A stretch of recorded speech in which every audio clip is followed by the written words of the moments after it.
So okay lang sa akin kahit pa-break natin yung 57-minute record Ayan. na naitaya nung Season 7 of MPL Philippines. And now we are entering game number 3. Agaran agad mapopoke ni JP at Sanji. Ibang klase, no? Itong Angela Baksha combo na by the way ay gamit na gamit din ng Team Falcons nung M5 nila. AP pa rin pa sila noon. Grabe yung paggamit nila ng Baksha Angela during that time. Di ba, isipin mo yun, no? Para nagbabalik ang mga alaala. Yung Lancelot ni Carl Dizzy na hawak ni Kyle. So exciting talaga na makita itong laro ito. Tama ka, Joshi. Talagang makikita mo na design, gawa yung lineup ng TNT Falcons para sa suntukan, lalo na sa early game. No? Again, pag walang namatay sa first 30 Dinaya. Sige, dinaya. At hahaba tong laban na to kasi that just means na they know the consequences of their heroes. Carl Dizzy knows the consequences of his Joy na lalaban against sa Kanja and Esmeralda against sa Farsa. Oo, napakahirap, no? Parang micromechanics na lang talaga yung galaw. Pero wow, what a flicker mula kay Sanji at si JP ngayon ay pa-block ni Flap TZ. Gandang rotation mula dito sa Team Falcons pero yung reaction time, uy, Carl TZ! Yun na, lumalapit din doon sa mga miyembro ng Falcons. Pero ang gandang information nito para sa Team Falcons, no? Kasi walang flicker ito si Sanji. Actually, nag-aantay lang naman ng level 4 yan kasi hard guard lang yan kung kanino man niya gustong saniban. At ngayon, si Kyle TZ nasa balbas. Tatama yung Tornos, kumakati-kati na rin. Pero lalayo mo na, ito na, labanan ng mga TZs, men. Recent na naman, Fuse still no access sa kanyang Feather Air Strike pero konting kembot na lang. Literal, pag hinangin yan, magle-level up na yung Farsa. Pero may hard guard na dito kay Carl TZ, nakatutok na. Okay, Kyle TZ, minamatahan lang niya. Pero si Carlito ang nagwaki. Torno siya nagamit. Atras muna si Kyle TZ, wala siya pa-puncture. Huli siya ni Carl TZ. At nakakuha na ng first blood. Kasama pa itong kanyang kapatid na si Flap. Sanji! Dadaig na si Sanji. Grabe yung pag-juggle nila dun sa Torre at nakakuha sila ng dalawa kasama Pampagong. Ang ganda ng naging sequence para sa Team Liquid Philippines. Paano ba ito napagana ng Liquid? Because they know na wala pang ultimate yung Kanja. May laya pa si Carl TZ na pumasok dun sa clash dahil wala pa yung Divine Judgment, and it is a result of what they did during the early. They wanted na ma-dominate yung mid lane, yung pokes na nanggagaling sa Angela and even dun sa Baksha. Napakatagal mag-level 4 ni Few. Nakamiss siya ng isang minion dun sa first wave pa lang. And that would result to Ogwen being not reaching his ultimate as well dahil nag-gap yung mid lane ng side ng Team Falcons. And because of that, nanalo sila. And again, dalawa yung napatay ng TLPH doon. So they have the early game advantage. But come next Turtle, everything will change. Oh, pero mo kasi Few, delikado siya dito. Wala nang wings by wings. Naku, delikado talaga. Flicker ay nagamit na niya. Pero nandun si Carlito para linisin ang mga naganap. Nakadalawa na kagad si Carl TZ. Ang hirap nito, lalo na pagkalaban mo, Joy. At saktong-sakto no, na-flicker pa nila si Few. Ibig sabihin niya ay no flicker para dito sa susunod na pagong. Pero ganoon din naman para kay Oheb. Oh, mukhang lumalaki na ang gold lead dito ng Team Liquid Philippines at sumanib na naman. Ang tanong kanino? Sa taas. Mukhang sa taas. So, yun nga, nagamit kagad. Si Kyle TZ nag-aabang at bumibuelo din. And atrasan muna sila. Uy, napa-force din ng Zammer Force dito si Super Marco. 13 seconds para sa ikalawang pagong at maaga ata pagpwesto ang gagawin ng CL. At sisilipin natin no, ang ating Infinix in-game equipment. May kalamangan talaga ang side ng TLPH in terms of gold sa gold lane pati rin sa kanilang XP lane. In fact, papunta na nga tayo sa Sky Piercer dito ni OEB. Isa sa mga pinaka-importanting items para sa isang Granger. At sisimulan na nga ng TLPH at Falcons ang turtle na ito. This is the second turtle of the game. At sinabi na ni Joshi kanina na kailangan mag-ingat sa ulti ni Ogwen. Okay, ang aga nga ng Heart Guard. May Flash of the Oasis na rin, by the way. Itong si Sanji. Sino lalaban? Wala na atang lalaban. Yun na ata naging goal dito ng Falcons. Trade na lang ata, pero wala silang aabutan doon sa may bottom dahil magkakasama nga ang TLPH. Flap TZ ay lumayo na rin. Paplato magta-try dito si Super Mario, pero grabe yung naging desisyon ng Falcons dito. Hindi sila lumaban. And that's very interesting coming in from Team Falcons. Still 2,000 ang lamang ng Team Liquid Philippines at bukas si Few ang minamantuhan na dito ni JP. Grabe, nahabol o pagulong-gulong lang. Infected Earthstrike. Just to clear out na yung mga minion waves. tagumpay naman ito para sa Falcons. Oo. At makakapag-push sa may bandang ibaba, no? Siguro yun yung naging trait talaga ng Team Falcons. Paunti-unting i-chip damage ang bandang ibaba. Pero sa ngayon ay hawak pa nga rin ng Team Liquid Philippines ang larong ito. Minimize lang din kasi ng Team Falcons yung casualties dito sa laban na to. Kasi lamang na yung TLPH eh. And if they would fight and try, baka mahirapan sila at maging dead ball yung snowball. But JP, Ayun na, hinatak pa. nagamit pa yung Divine Judgment doon. So that's a critical info for Team Liquid Philippines for the next few seconds. Yun lang! Ayun Ayan na. Binate din kasi kagad yung hard guard eh. Akala nila sasanib din doon kay JP. Ang problema ay nakakuha na naman ikatlong kill para dito kay Carl TZ. At nag-snowball na nga dito si Carl. Look at that, 4,000 gold sa kamay ng isang Joy. At palapit na nga ata ng palapit doon sa Holy Crystal. Punta doon or possible yung pa Blood Wings pa. Pero knowing Carl TZ, I think this is a Holy Crystal. Huli na. Reveal niya. Lalo na ngayon na napakalaya niyang gumalaw sa mapa. All he wanted was damage para mas mapaigting pa yung panggugulo niya at yung threat niya when it comes to the clash. Meanwhile, Flap TZ is slowly building his own items.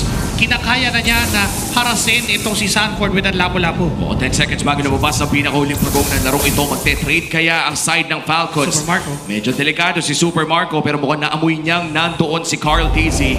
Sisimulan na nga ni Kyle ang turtle na ito. Nasa balbas si Sanford at Flap TZ. Kita. Ready manghila ng kahit sino. Yan na yung hard guard na nagamit ng Phantom Execution para na makatakas si Kyle. Pero papasok pa rin!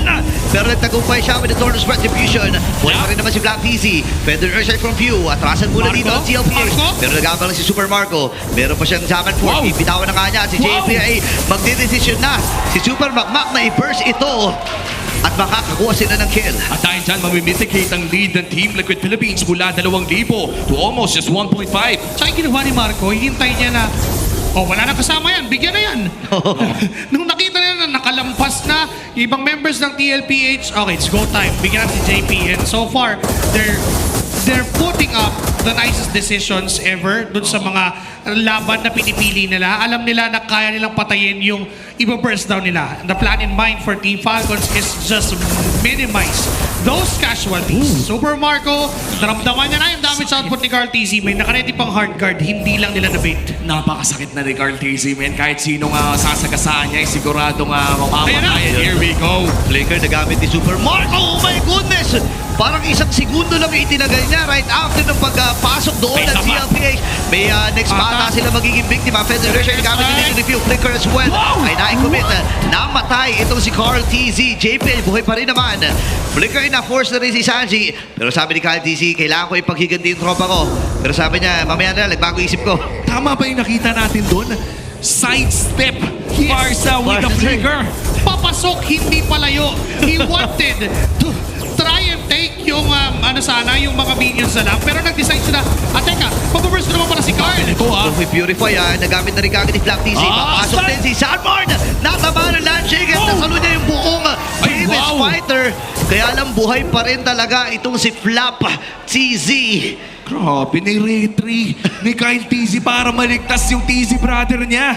Ganun yung gustong gawin ng Team Falcons. Again, they are just minimizing the casualties. Tinanggap na nila yung early game na hindi nila mahawakan because of that early snowball mula sa Joy. But somehow, they are now within striking distance against TLPH. Totoo, at mukhang unti-unti na nga gumagana yung chini-chepi-chepi damage nila sa mga tore around the map. At dahil dyan, yung pressure ay nasa kamay na ngayon ng Team Falcons kahit may konti pang kalamangan ang Team Liquid Philippines. Pero ito kasing inaabangan natin yung unang stack sa Sky Piercer ni Oheb, yung pwedeng magbago dito. Ako nabangga And yung Phantom Decision na gamit din si Carl TZ.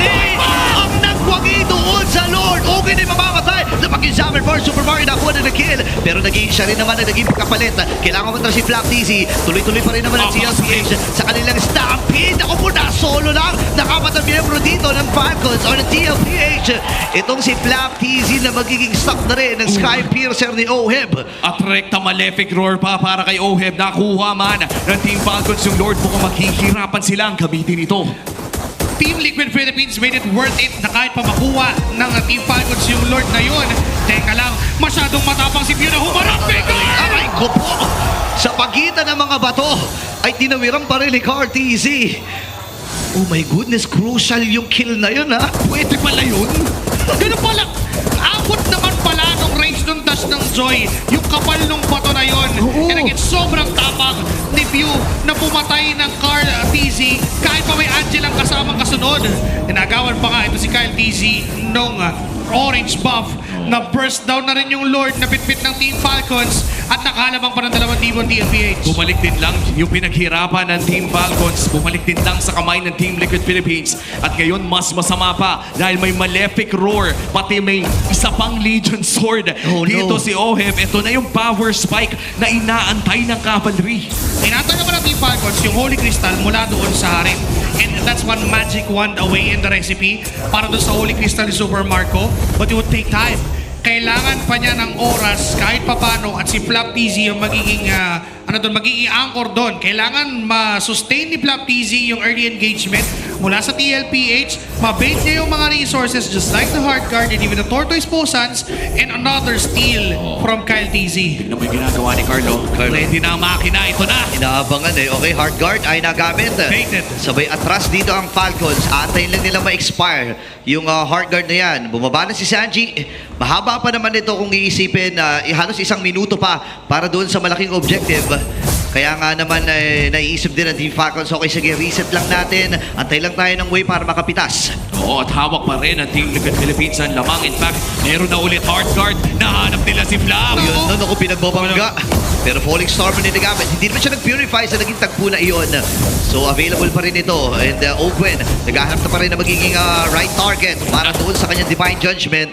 And Super Marco, ito na, available na pre. Ayan. Yung kanyang Holy Crystal. Tapos nakabasag pa sila sa baba. Gumagana na yung inuunti-unti nilang pangarap doon sa baba. Yung mga dating pinaplano lang, Oo. gumana na ngayon for Team Falcons. Unti-unti nilang minamakro ang TLPH. Yung hindi napapansin na pinipitik-pitik lang at sinachani yung mga side lanes. Ngayon yung Feather Death Strike, gitna ang kukunin na force yung bravest fighter. They can fight for this Lord.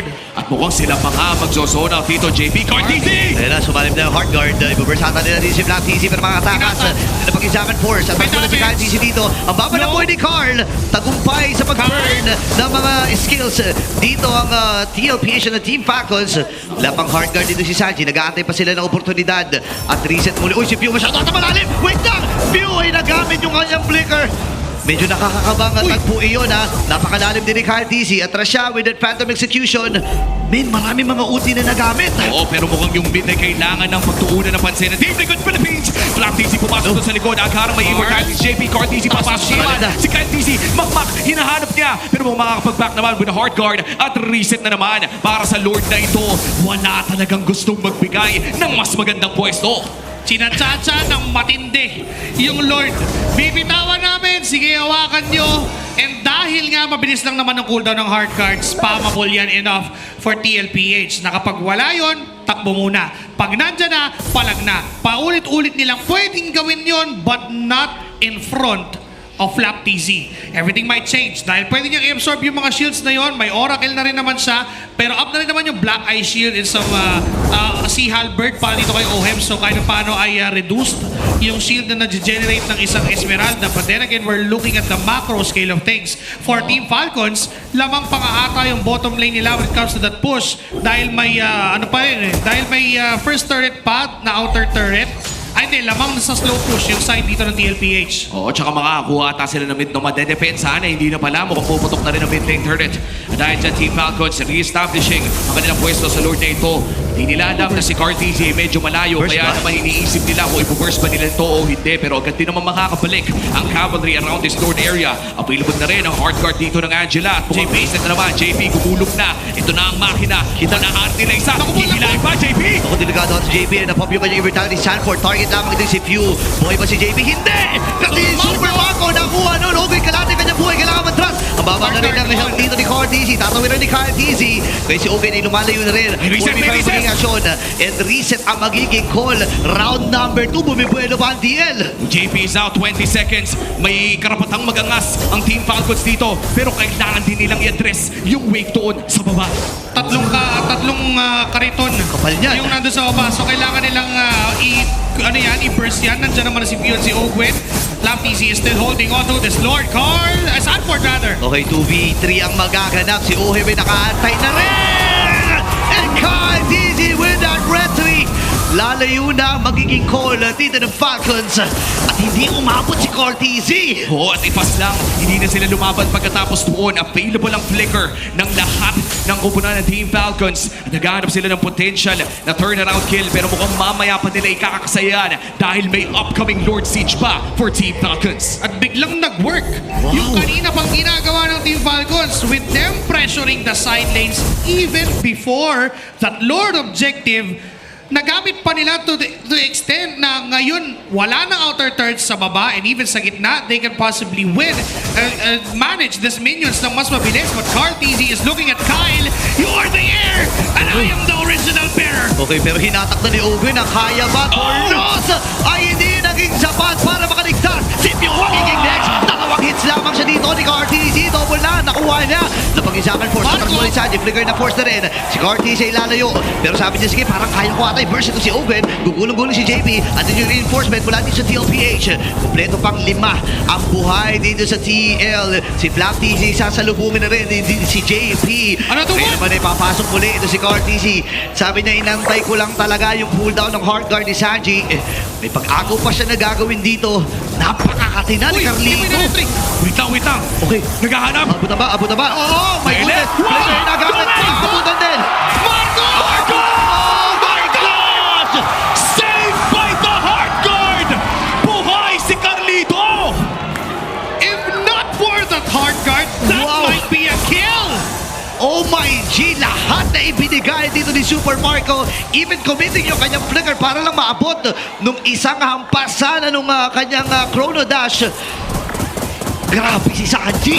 At saktong-sakto yun dahil sa upcoming Lord fight, walang hawak na flicker si Super Marco against Team Liquid Philippines. That is a crucial battle spell to have. Pero depende na yan sa setup. Magkakabasahan na naman ba ng place sa upcoming Lord fight natin? Sobrang critical na yon ng flicker na yon mula kay Super Marco, and TLPH knows they can try and burst down the Lord. They have the means to do so. They have the damage. Pero for TLPH, napakahirap din na for Carl TZ na puposisyon dito kasi again, there is a threat of that divine judgment mula kay Ogwen. And if that would connect to Carl TZ, mawawala yung jungler ng TLPH, a better objective control for Team Falcons, and might be the game. No.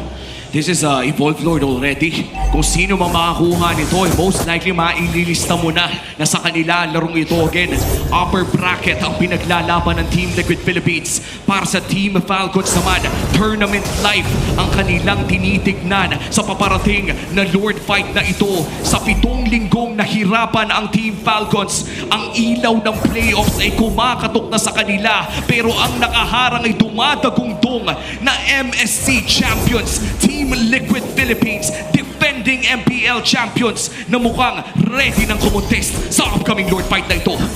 Napakabigat na ito Setting up for the low push. Dito ang side ng Team Falcons. Doon sa may dead lane. At naka-ready na rin si Flap TZ for that massive zone na pwede niyang gawin. JP daw nagpakita at nakita niya yung dalawang members mula sa Team Falcons. So mahalaga dito ang timings and position. And when we say position from view. Kapag nagamit niya ng maayos yung kanyang feathered airstrike para pumatay or just even zone the members of TLPH, they might get it. Nakita si Kyle TZ. Gugulong-gulong si JP. Available na at nagbilihan na ng mga immortalities. Itong mga roamers natin. Si View, nandun yung burst. Bibigyan natin na ng JP. Si Sanford. Solo. Kailangan niya matras. Inaabang lang yung kanyang hard guard. Pero ang baba ng buhay ni Sanford dito. Mamadaliin. Ang desisyon nata nila i-burst itong Lord na ito. Nagamit yung Falling Storm ni Kyle TZ. With a Lord. Sabi nila, lalaban na lang dito. Mapapatay ba itong si Sanford? Nakipagsabahay na. And si Black TZ buhay pa rin. Magamit yung kanyang Purify. Nakapagpitaw ng mga ultimates dito, pero ang maganda ay nakuha ng Falcon si Lord. At teka lang nga si Black TZ low. Kyle TZ papasok na rin. JP. Hindi nag-reset ng puncture si JP. Naku po, napop yung immortality. Tatawid lang muna si Kyle. But Nakasaan Kyle- din yung Horgard. Napakakatid, napakahapde. Nakapili ng immortality. At nakapag-buy and sell pa nga. Meron siyang winter cut. Pero si Super Marco ay dumating na. Kaya lang, kailangan na rin lumayo dito ni Carl TZ. Grabe, makapigil hininga talaga. And this is the Evolved Lord. Matagal-tagal nang hinanap ito ng Team Falcons ang playoffs. Ang ilaw ng playoffs ay kumakatok para sa kanila. Dedepensa ngayon ang Team Liquid Philippines. Kumpleto ang battle spells bukod na lamang para kay Sanford. Si Few ay may hawak din na proteksyon.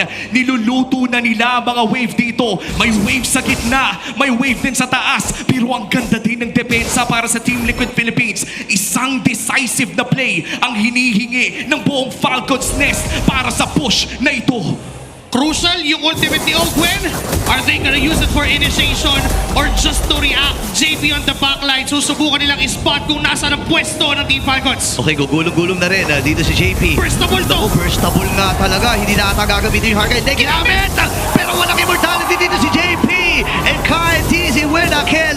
Basag yung Torre doon sa may bandang May minions sa gitna. At may mga minions Wow. pa sila nakasama. Malalaki pa ito sa may itaas as well.